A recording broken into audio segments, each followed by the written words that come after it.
जय हिंद साथियों, नमस्कार। Welcome to edge smart classes. तो साथियों, आज हम आपके लिए लेके आए हैं राजस्थान माध्यमिक शिक्षा बोर्ड यानी कि आरबीएससी का जो अर्धवार्षिक परीक्षा स्टार्ट होने वाली है 8 दिसंबर से, उसके लिए अर्धवार्षिक परीक्षा का मॉडल पेपर। हाँ साथियों, आज हम इस वीडियो में अर्धवार्षिक परीक्षा के एक पेपर को सोल्व करेंगे जिसमें से आपको काफ़ी क्वेश्चन एग्जाम में देखने को मिल सकते हैं या ये पेपर भी आपको एग्जाम में देखने को मिल सकता है। काफ़ी ज़्यादा इंपॉर्टेंट होने वाला है आज का वीडियो, इसलिए इसे बिल्कुल भी स्किप ना करें, ध्यान से देखें साथियों। मैथमेटिक्स के यानी गणित के आपको मैं काफ़ी शानदार सवाल बताऊंगा जो कि आपकी बोर्ड परीक्षा के लिए और अर्धवार्षिक परीक्षा के लिए दोनों के लिए काफ़ी ज़्यादा इंपॉर्टेंट रहेंगे। बहुत ज़्यादा इंपॉर्टेंट सवाल है साथियों। इसमें आप देख सकते हैं यहाँ स्क्रीन पे, तो यहाँ पर देखिए साथियों, यहाँ पर लिखा है अर्धवार्षिक परीक्षा वर्ष 2022-23 के लिए कक्षा 10 विषय गणित। और साथियों जो आपका समय होगा इसमें 3.25 घंटे लिखा हुआ है साथियों, लेकिन आपका जो साथियों इसका जो समय रहेगा वो 3 घंटे के लगभग ही रहेगा। और साथियों पूर्णांक की बात करें तो 70 नंबर का आपका अर्धवार्षिक परीक्षा का पेपर होगा। बाकी जो 5 सब्जेक्ट है यानी इसको मिलाकर टोटल 6 सब्जेक्ट, सभी का पेपर आपका 70 नंबर का ही होगा। अब साथियों शुरू कर लेते हैं आज का हमारा वीडियो। आप पूरा वीडियो ध्यान से देखें, जब भी आपको सारे क्वेश्चन समझ में आएंगे और एक एक सवाल का सॉल्यूशन करवाएंगे। और ये जो पीडीएफ है अर्धवार्षिक परीक्षा के पेपर का, ये भी मैं साथियों आपको हमारे व्हाट्सएप ग्रुप में प्रोवाइड करवा दूंगा। अगर आप व्हाट्सएप ग्रुप में ज्वाइन नहीं है तो डिस्क्रिप्शन में जाइए, वहां पर लिंक दी गई है, वहां से आप क्लिक करके हमारे व्हाट्सएप ग्रुप में ज्वाइन हो सकते हैं, जहां पर सभी कक्षा 10 के विद्यार्थियों का वह ग्रुप है। उसमें सभी प्रकार की कक्षा 10 से संबंधित सभी सामग्री हमारे द्वारा उपलब्ध करवाई जाती है। ओके ठीक है, तो अब यहाँ स्क्रीन पे देखिए, यहाँ पे लिखा है जो प्रथम क्वेश्चन आता है साथियों वह है वस्तुनिष्ठ। आपको पता है वस्तुनिष्ठ आपको क्वेश्चन देखने को मिलेंगे बोर्ड परीक्षा में भी और द्वार्षिक परीक्षा में भी। वस्तुनिष्ठ क्वेश्चन क्या बोल रहा है, फर्स्ट, यदि 26 और 169 संख्याओं का एचसीएफ कितना है, 13 है, तो 26 और 169 का एलसीएम का मान क्या होगा। तो साथियों हमने पढ़ा था कि किन्हीं दो संख्याओं का गुणनफल बराबर होता है उसके एचसीएफ और एलसीएम के मल्टीप्लाई के बराबर। ये हमने पढ़ा था साथियों। आइए मैं स्क्रीन पे आपको इसको सोल्व करवा देता हूँ। हाँ तो साथियों अब यहाँ स्क्रीन पे देखें, यहाँ पर साफ साफ लिखा है साथियों, मैंने सोल्व कर दिया है, आपको मैं समझा देता हूँ। माना कोई संख्या क्या है, ए और बी है। हमने मान लिया वो जो दो संख्याएं दी थी वो क्या है, ए और बी है। तो यहाँ ए बराबर तो 26 दिया है और बी बराबर 169 दिया है। और अभी मैंने सूत्र बताया था साथियों आपको कि दो संख्याओं का गुणनफल बराबर होता है एलसीएम गुणा एचसीएफ के। तो यहाँ पर दो संख्या कौन सी है, 26 और 169, तो इनका मल्टीप्लाई कर दिया। और एलसीएम पता नहीं है साथियों, हमें एलसीएम की जगह एलसीएम लिख दिया, एचसीएफ पता है तो उसकी जगह 13 लिख दिया। फिर साथियों जो 13 है ये काय में, मल्टीप्लाई में, तो मल्टीप्लाई से ये चला जाएगा डिवाइड में, बराबर के उधर की साइड। फिर साथियों हम 13 से 169 को 13 बार काट देंगे, फिर 26 और हमारे पास कितना बचा, 13 बचा, जो कि हमारा एलसीएम हो जाएगा बराबर में, मल्टीप्लाई करने पर 338 हमें मिल जाएगा साथियों। कितना मिलेगा, 338। देखते हैं 338 कौन से ऑप्शन में दिया गया है। अब यहाँ देखें, यहाँ पर दिया गया है 338 ऑप्शन सी में, तो ऑप्शन सी हमारा एकदम राइट हो जाएगा। आशा करता हूँ आपको समझ में आया होगा। और भी देखिए साथियों आगे काफी ज्यादा इंपोर्टेंट सवाल मिलेंगे। अब क्वेश्चन नंबर 2 देखते हैं। एक द्विघात समीकरण 3x² - 6x + k में बराबर 0 के मूल समान हो तो k का मान ज्ञात कीजिए। तो k का मान ज्ञात करना है साथियों, तो आप इसका भी आंसर स्क्रीन पे देखें। आपने जो आपकी 4th प्रश्नावली है उसमें आपने एक सूत्र पढ़ा होगा, वह है b² - 4ac। आपको ये याद रखना है साथियों, इससे आपके उसका आंसर आ जाएगा। यहाँ पर a क्या है हमारा 3 है, और b क्या है -6 है, और c क्या है हमारा k है। पता है ना, हम किसी भी बहुपद को इस प्रकार से लिखते हैं, ax² + bx + c के रूप में लिखते हैं। तो ये जो मान होते हैं a b c हमारे क्या होते हैं, अचर पद होते हैं। यहाँ पर मैंने मान लिख दिए और लिखने के बाद क्या किया, फिर इस फॉर्मूले में हमने जमा दिया। b² यानी कि जो हमारा कितना था, ये 6 था, -6 उसका स्क्वायर कर दिया, जो हमारा 36 आ गया। यहाँ पर 4 और a और c कितना था, 3 और k था, इससे मल्टीप्लाई कर लिया। फिर यहाँ पे जो हमारा ये था 36, ये किसका था, प्लस का था, इसको बराबर के इधर की साइड भेजा तो ये -36 हो गया। फिर 12 का हमने डिवाइड कर दिया, ये कितनी बार कटा, ये 3 बार कटा। के का मान हमें कितना मिल गया, 3 प्राप्त हो गया। इस प्रकार से आंसर हमारा आ जाएगा। ओके साथियों, आंसर का पीडीएफ भी आपको मिल जाएगा, इसकी टेंशन ना ले, आपको अभी समझना है। अब देख लेते हैं कि ये जो 3 दिया गया है कौन से ऑप्शन में है। तो आप यहाँ देखेंगे तो हमें ऑप्शन ए में दिया गया 3, यानी के बराबर कितना आया था, 3 आया था, जो ऑप्शन ए एकदम राइट हो जाएगा। ओके, काफी ज्यादा अच्छे सवाल है ये, जो बोर्ड परीक्षा में आपको देखने को मिल सकते हैं और अर्धवार्षिक में तो मिलेंगे ही। ओके, तो यहाँ पर देखिए आप क्वेश्चन नंबर 3, दो संख्याओं का योगफल 19 है। कितना है, दो संख्याओं का योगफल 19 है और उनका अंतर 8 नहीं है साथियों, यहाँ पर 7 है। कितना है, उनका अंतर कितना है, 7 है। तो वे संख्याएं ज्ञात कीजिए। तो साथियों मान लेंगे कि वो संख्याएं क्या है, ए और बी है। कितनी है, ए और बी है। तो यहाँ पर एक तो बोला है कि a + b a plus b बराबर कितना है 19 है, यानी कि उनका योगफल कितना आ रहा है 19 आ रहा है। तो दोनों संख्याओं को जोड़ देंगे, a प्लस बी बराबर 19 आ गया और अंतर 7 दिया है, तो यहाँ पे क्या a माइनस बी बराबर कितना हो जाएगा हमारा 7 हो जाएगा। 7 दिया है। फिर यहाँ पे साथियों आप विलोपन विधि लगा सकते हैं जो आपकी तीसरी प्रश्न में बताई गई है कि जो प्लस माइनस है ये बी वाले ये कट जाएंगे साथियों, प्लस माइनस कट जाएंगे और a और a कितने हो जाएंगे साथियों आपके 2a हो जाएंगे। कितने 2a, और यहाँ पर आप 19 और 7 को जोड़ देंगे, ऐड कर देंगे, तो ऐड करने पे आपके कितने हो जाएंगे, ऐड करने पे आपके 26 हो जाएंगे। फिर साथियों अगर आप इसमें 26 में 2 का भाग देंगे तो हमारा a बराबर कितना आ जाएगा, a बराबर हमारा आ जाएगा 13। कितना आ गया 13 आ गया। तो पहली संख्या तो हमें क्या मिली, a बराबर तो हमें मिल गई 13, और b बराबर की बात करें तो दोनों को मिला के कितनी थी 19 थी, तो बची हुई क्या हो जाएगी b हो जाएगी। तो 19 में से 13 माइनस करेंगे तो कितने बच्चे साथियों हमारे पास बचे 6, जो यहाँ पर आ जाएगा, यानी 13 6 एकदम दोनों संख्याएं राइट हो जाएगी। कहाँ पर दिया गया है 13 6, यहाँ पर देखिए ऑप्शन सी आपका एकदम राइट हो जाएगा। ठीक है साथियों, ऑप्शन सी एकदम आपका राइट हो जाएगा। आशा करता हूँ आपको समझ में आया होगा। अब इसके बाद बात करें नेक्स्ट क्वेश्चन की। क्वेश्चन नंबर 4 बोल रहा है यदि 2 cos थीटा बराबर 1 हो तो थीटा का मान ज्ञात कीजिए। तो साथियों आप यहाँ देखें हमें क्या दिया है 2 cos थीटा, क्या दिया है 2 cos थीटा बराबर 1, तो यहाँ से 2 जो ये 2 है ये कहाँ चला जाएगा 1 के बटा में चल जाएगा। तो यहाँ पर cos थीटा बराबर कितना आ गया 1/2। और अगर आपको त्रिकोणमिति सारणी पता है तो आपको पता होगा कि cos थीटा बराबर 1/2 कब आता है साथियों, cos थीटा बराबर 1/2 जब आता है जब हमें 60 डिग्री का मान दिया हो। कितने का साथियों 60 डिग्री का। तो यहाँ पर आपका एकदम राइट हो जाएगा, थीटा बराबर कितना आ जाएगा 60 डिग्री आ जाएगा। ठीक है साथियों, ओके। इसके बाद बात करें क्वेश्चन नंबर 5 की। तो क्वेश्चन नंबर 5 हमें बोल रहा है यदि tan थीटा बराबर 8/15 है तो कोसेक थीटा का मान ज्ञात कीजिए। तो साथियों आपको पता होगा कि tan थीटा क्या होता है, सिंपल में बताऊं लाल बटा कक्का से, यानी लंब होता है कि कर्ण होता है। तो आपको पता होगा tan थीटा क्या होता है साथियों, tan थीटा आपका होता है लंब बटा आधार होता है। क्या होता है लंब बटा आधार। तो हमें यहाँ पर 8 तो मिल जाएगा लंब और आधार मिल जाएगा 15, लेकिन हमें यहाँ पर कर्ण नहीं दिया गया है, तो हमें पाइथागोरस प्रमेय का प्रयोग करते हुए कर्ण निकालना पड़ेगा। तो आप इसका आंसर देखिए स्क्रीन पर। तो साथियों आप यहाँ देखें अभी मैंने बताया कि tan थीटा बराबर 8/15 दिया, तो लंब और आधार हो जाएगा। अब पाइथागोरस प्रमेय का प्रयोग करेंगे साथियों, के स्क्वायर बराबर एल स्क्वायर प्लस ए स्क्वायर, यानी कर्ण का स्क्वायर बराबर लंब का स्क्वायर प्लस आधार का स्क्वायर। तो लंब और कर्ण दिया था दोनों का स्क्वायर कर लिया, 8 का स्क्वायर आ गया 64 और 15 का आ गया 225 यानी 225। फिर साथियों दोनों को ऐड करने पे 289 प्राप्त हुआ, जो कि किसका होता है 17 का होता है। तो के जो कर्ण है साथियों में 17 प्राप्त हो गया, और कोसेक थीटा पूछा था तो कोसेक थीटा का मान होता है कर्ण बटा लंब, तो कर्ण 17 प्राप्त हुआ और लंब तो पहले से पता था 8, तो 17/8 आपका एकदम राइट आंसर हो जाएगा। क्या हो जाएगा 17/8। अब देख लेते हैं कि 17/8 कौन से ऑप्शन में दिया गया है। तो साथियों आप देखेंगे तो 17/8 आपको ऑप्शन ए में दिया गया है, तो आपका ऑप्शन ए एकदम राइट हो जाएगा। ओके ठीक है, बात करें क्वेश्चन नंबर 6 की। के किस मान के लिए समीकरण x + 2y - 3 तथा 5x + ky + 7 का कोई हल नहीं है। तो इसका भी आंसर आप देखें साथियों स्क्रीन पर।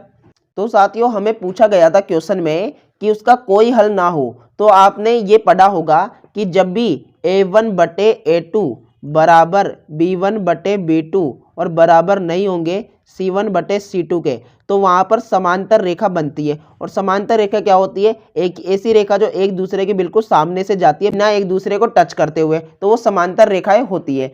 तो आपको यहाँ पर समांतर रेखाएं बतानी है, तो हमें ये क्रम लगा देंगे। और हमें मान दिया गया था a1 a2 क्या दिया गया था 1/5, b1 b2 2/k और यहाँ पे -3/7। तो यहाँ से हम क्या करेंगे इन दोनों का आपस में वज्र गुणन कर लेंगे। तो अगर k को 1 से मल्टीप्लाई करूंगा तो 1 आएगा और 2 को 5 से मल्टीप्लाई करूंगा तो 10 आएगा। तो k बराबर 10 हमें आसानी से यानी सरलता से प्राप्त हो जाएगा। अब देखते हैं k बराबर 10 हमें कहाँ दिया गया है साथियों। तो आप याद देखेंगे तो k बराबर 10 हमें ऑप्शन ए में दिया गया है, वो एकदम राइट हो जाएगा। उसके बाद बात करें 7th क्वेश्चन की। 7th क्वेश्चन बोल रहा है साइन ए तब सत्य होता है जबकि a बराबर क्या, a बराबर है। तो हमें बताना है कि यहाँ पर जो a है उसका मान क्या होगा, 0 डिग्री होगा, 30 डिग्री होगा, 45 या 120 डिग्री। तो यहाँ पर आप देखेंगे तो आपका राइट आंसर 0 डिग्री हो जाएगा। क्यों होगा, अगर आप साइन को या साइन 2a को यहाँ 0 डिग्री से गुणा करेंगे तो वो 0 डिग्री हो जाएगा। ठीक है ना, 0 डिग्री हो जाएगा। बराबर अगर साइन है यानी इसको भी 0 डिग्री से गुणा करेंगे तो यहाँ भी 0 डिग्री हो जाएगा। तो ये बराबर हो गए ना आपस में, तो इस प्रकार से आपका राइट आंसर हो जाएगा ऑप्शन ए।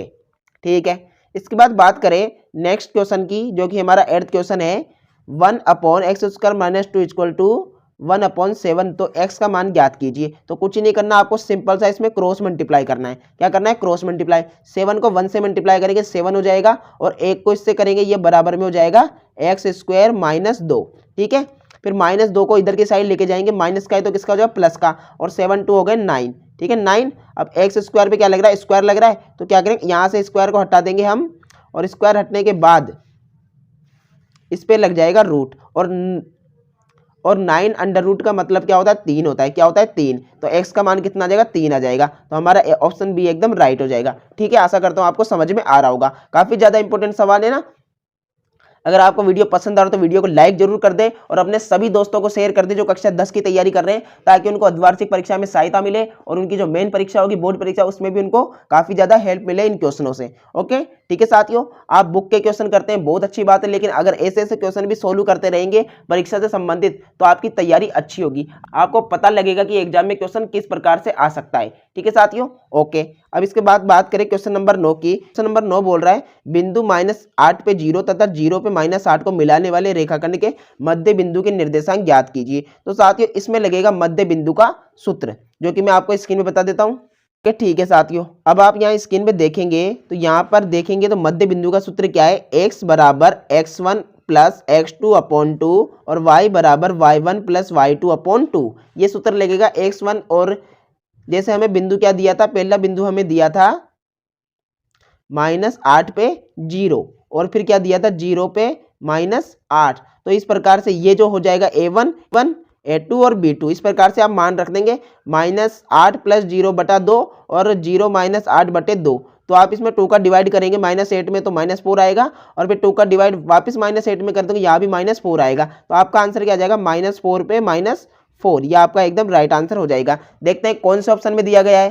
तो आप यहाँ देखेंगे -4 पे -4 हमें ऑप्शन सी में दिया गया, वो एकदम राइट हो जाएगा। उसके बाद बात करें बिंदु -3 4 की एक्स अक्ष से दूरी। तो साथियों मैं आपको समझा दूं, आप जब ग्राफ बनाते हैं इस प्रकार का, तो यहाँ पर जो देखेंगे तो ये वाला अक्ष तो होता है एक्स अक्ष, और ये वाला जो अक्ष होता है ये होता है वाई अक्ष। अगर आपको दिया गया है बिंदु -3 पे 4, तो आपको जो पहला बिंदु दिया है वो आपका एक्स होता है, सेकंड वाला बिंदु वाई होता है। तो एक्स अक्ष से दूरी बतानी है तो -3 दी गई है, तो आपका जो आगे वाला होगा वही आपका एकदम राइट हो जाएगा, बी आपका एकदम राइट हो जाएगा। अगर पूछता वाई अक्ष की दूरी तो आपका 4 राइट होता साथियों। क्या होता? 4 राइट होता।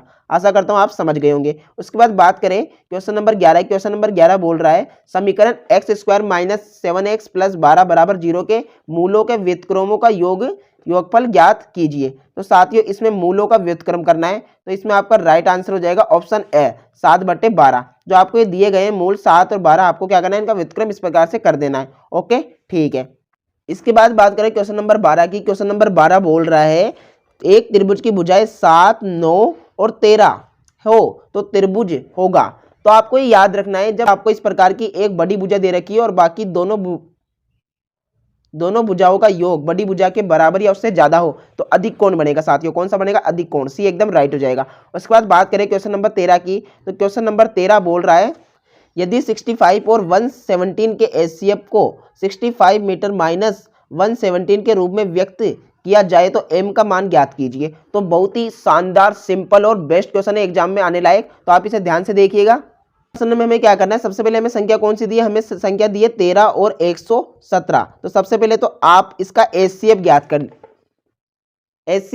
लीजिए। एचसीएफ क्यों ज्ञात करेंगे? क्योंकि हमें एचसीएफ का ही मान बराबर में दिया गया है। ठीक है, तो यहाँ पर आप 65 का निकालेंगे तो 13 से करेंगे, 13 से 13 पंजे 65, फिर 5 का 5 एकम 5, फिर यहाँ पर देखेंगे तो 13 नाम 117, 9 में 3 का दिया, 3 एकम 3, इस प्रकार से हो गया। तो एचसीएफ क्या आया? 13 आया। एचसीएफ क्या होता है? जो सेम आता है दोनों में, यानी जिसका सेम जोड़े मिल जाते हैं वो एचसीएफ हो जाता है। ठीक है, एचसीएफ आ गया 13। उसके बाद आप यहाँ देखें तो यहाँ पर आगे हम सोल्व करेंगे, तो हमें यहाँ एचसीएफ क्या दिया था? 65 मीटर - 117 बराबर में 13 रख दीजिए। 13 क्यों रखेंगे? क्योंकि एचसीएफ का तो मान था ही ना, एचसीएफ हमने निकाल लिया। फिर यहाँ पर 117 जो माइनस का है उसको इधर ले जाएंगे, काय का हो जाएगा? प्लस का हो जाएगा। 13 में 117 जोड़ा तो 130 आ गया, और 65 मल्टीप्लाई में तो 65 से डिवाइड हो जाएगा 130, 2 आ जाएगा साथियों। एम का मान कितना आ जाएगा? 2 आ जाएगा, क्योंकि 130 में 65 का भाग देने पर। कितना शानदार प्रश्न था साथियों। अब देखते हैं कौन से ऑप्शन में दिया गया एम बराबर 2।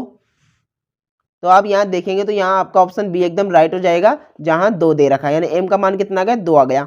उसके बाद बात करें निम्न में से कौन सा सभाज्य संख्याओं का एक युग्म है। तो बहुत ही ज्यादा इंपॉर्टेंट क्वेश्चन है, समझने की बात है, आप समझिए। जब भी आपको दो ऐसी संख्याएं दे रखी हो, दो ऐसी संख्याएं दे रखी हो जिनमें क्या हो, जिनका जो अभाज्य यानी एचसीएफ जो बने वो क्या बने, एक हो, तो आपका वो एकदम राइट हो जाएगा। इसमें आपका 18 25 हो जाएगा, जिसका क्या होता है सभाज्य संख्याएं साथियों। ठीक है, ओके, तो 18 25 आपका एकदम राइट हो जाएगा। उसके बाद बात करें क्वेश्चन नंबर 15 की, तो के किस मान के लिए रैखिक समीकरण युग्म के एक्स प्लस वाई बराबर के स्क्वायर तथा के प्लस के एच बराबर एक अनेक हल होंगे। तो आपको याद रखना है, इसमें आपका जो एक होगा वो एकदम राइट हो जाएगा। ठीक है, ओके, समझने की बात है साथियों। आपको फॉर्मूले याद करने पड़ेंगे इसके लिए, तो आपकी फोर्थ प्रश्नावली में दिए गए हैं, तो यहाँ पर तो आपका एक राइट हो जाएगा। ठीक है, आप एक मान इसमें रख के देख सकते हैं, सभी मान इसमें रखेंगे तो खुद ब खुद आंसर आ जाएगा। इसके बाद क्वेश्चन नंबर 16 बोल रहा है बिंदु -6 पे 8 की मूल बिंदु से बनी है। तो आपको इसमें बताना है कि किस मूल बिंदु से बनी है। तो इसका आंसर आप देखें स्क्रीन पर, इसमें जो राइट आंसर होगा वो हो जाएगा सी, 10 हो जाएगा। ठीक है साथियों, ओके। अब बात करें क्वेश्चन नंबर 17 की, किसी पेड़ की छाया उसकी ऊंचाई से √3 गुनी है तो सूर्य के उन्नयन कोण का मान ज्ञात कीजिए। तो बहुत ही अच्छा सवाल है, ध्यान से देखिए चित्र द्वारा। मान लीजिए ये कोई पेड़ दिया गया है, ठीक है, इस पेड़ की ऊंचाई को हम मान लेते हैं h मान लेते हैं, फिर जो इसकी छाया आएगी वो इस प्रकार से आएगी। तो ये √3 गुनी है तो ये हो जाएगी √3h, कितनी हो जाएगी साथियों, √3h गुना हो जाएगी। और ये तो आपके इस प्रकार से यहाँ पर थीटा बनेगा, क्या बनेगा, यहाँ पर कोण बनेगा। तो आपको पता है जो यहाँ पर ये जो चीज होती है लंबी वाली, इसे लंब बोलते हैं और नीचे वाली को आधार बोलते हैं। तो यहाँ पर लंब बटे आधार की हम बात करें तो लंब बटा आधार हमारा होता है tan थीटा के बराबर। किसके बराबर होता है साथियों, tan थीटा के बराबर होता है। तो tan थीटा बताना है, तो यहाँ पर हमारा जो लंब है वो तो हो जाएगा h और आधार हो जाएगा √3h। h से h कट जाएगा साथियों, क्या बचेगा, 1/√3। अगर आप इसमें थीटा की बात करें तो यहाँ पर जो tan थीटा बराबर 1/√3 क्या होता है, 60 डिग्री होता है साथियों। तो आपका सी एकदम राइट हो जाएगा, 60 डिग्री। ओके, अब यहाँ क्वेश्चन नंबर 18 की बात करें तो एक लंबवर्तीय बेलन के आधार का क्षेत्रफल 9 पाई है तो उसके आधार का व्यास ज्ञात कीजिए। व्यास पूछा है, तो आप देखिए बेलन किस प्रकार का होता है, बेलन कुछ इस प्रकार की आकृति होती है। आधार का क्या पूछा है, क्षेत्रफल। तो आधार क्या होता है साथियों, आधार आपका वृत्त जैसा होता है। तो वृत्त का क्षेत्रफल क्या होता है, वृत्त का क्षेत्रफल होता है πr², जो हमें इसका आंसर कितना दिया गया, 9 पाई दिया गया है। ठीक है ना, तो आप क्या करेंगे, पाई से पाई कैंसिल कर देंगे, क्या बचा, आर बचा, स्क्वायर है साथियों, तो स्क्वायर हटेगा तो यहाँ पर अंडर आ जाएगा और आर बराबर क्या आ जाएगा, √9 का जो वर्गमूल होता है क्या होता है, 3 आ जाएगा। फिर यहाँ पे व्यास पूछा था तो आर का डबल हो जाएगा, 3 + 3 कितना हो जाएगा, 6 हो जाएगा। तो आपका 6 एकदम राइट आंसर हो जाएगा। 6 किस में दिया गया, 6 दिया गया है डी में। ओके, ठीक है साथियों। अब बात करें क्वेश्चन नंबर 19 की। क्वेश्चन नंबर 19 बोल रहा है साथियों हमें कि √2 √8 √32 का सारवंतर, सारवंतर क्या होता है, डी होता है, क्या होता है, डी को बोलते हैं सारवंतर। और जो डी निकालने का फॉर्मूला होता है वो होता है a2 - a1, a2 - a1। ये क्या है आपका, ये आपका a1 है, ये वाला a2 है। तो a2 क्या है, √8 है, तो √8 में से माइनस कर दूंगा √2 को। तो √8 को साथियों में क्या लिख सकता हूँ, 2√2 भी लिख सकता हूँ। क्यों लिख सकता हूँ, क्योंकि अगर 8 के टुकड़े करेंगे क्या होता है, 4 × 2 होता है, क्या होता है, 4 × 2, और 4 तो क्या होता है, 2 का होता है ना वर्ग, तो वो यहाँ पर बाहर निकल आएगा और यहाँ पर अंदर रह जाएगा 2, तो ये हो जाएगा 2√2 और यहाँ पे -√2, √2 से √2 कैंसिल हो जाएगा, बचा क्या, 2 बचा साथियों। तो आपका 2 एकदम राइट आंसर हो जाएगा, जो हमें ऑप्शन ए में दिया गया है। किस में दिया गया है, ए में दिया गया है। ठीक है, आशा करता हूँ आप समझ गए होंगे। अब इसके बाद बात करें क्वेश्चन नंबर 20 की, cos 17 tan 17 tan 73 cos 73 का मान ज्ञात कीजिए। तो आपका ये जो फॉर्मूला आपने पढ़ा होगा 90 - थीटा वाला, किसी भी को 90 - थीटा हम करके चेंज कर सकते हैं, तो उससे आपका ये सॉल्व होगा। आप स्क्रीन पे देखें इसका आंसर।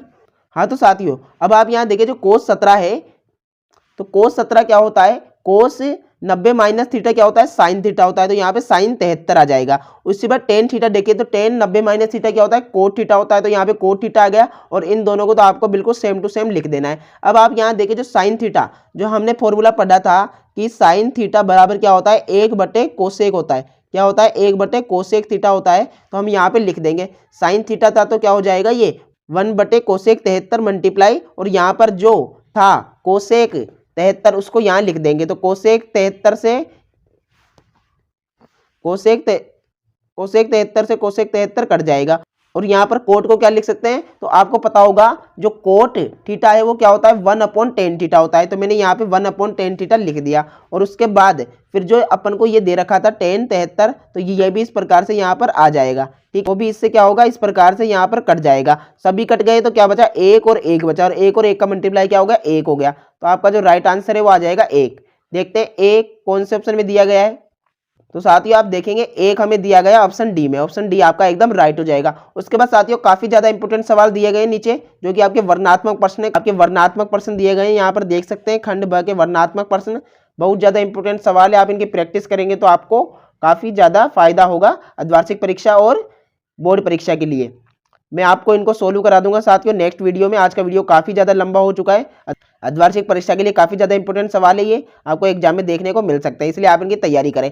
अब बात करें कि आपको इसका पीडीएफ कैसे मिलेगा, तो मैं आपको स्क्रीन पे एक नंबर दिखा देता हूं साथियों। ये मेरे पर्सनल नंबर है, आप इनको अपने फ़ोन में ऐड करके मुझे व्हाट्सएप पे या मैसेज द्वारा सूचना दे सकते हैं कि हमें इसका पीडीएफ चाहिए या हमें आपके ग्रुप में जुड़ना है, कक्षा 10 की सामग्री चाहिए, जो मॉडल पेपर राजस्थान माध्यमिक शिक्षा बोर्ड द्वारा जारी हुए हैं वो चाहिए, सभी आपको वहां पर मिल जाएंगे। ओके, अगर डायरेक्टली आप हमारे व्हाट्सएप ग्रुप में ज्वाइन होना चाहते हैं तो उसके लिंक डिस्क्रिप्शन में है। और आज का वीडियो आपको पसंद आया तो वीडियो को लाइक करें, चैनल को सब्सक्राइब करें, बेल आइकन को प्रेस करें और सभी वीडियो आपको बेल आइकन को प्रेस करें ताकि आपको सभी वीडियो समय पर मिल सके। तो धन्यवाद साथियों, जय हिंद जय भारत, पढ़ते रहिए आगे बढ़ते रहिए, जय हिंद।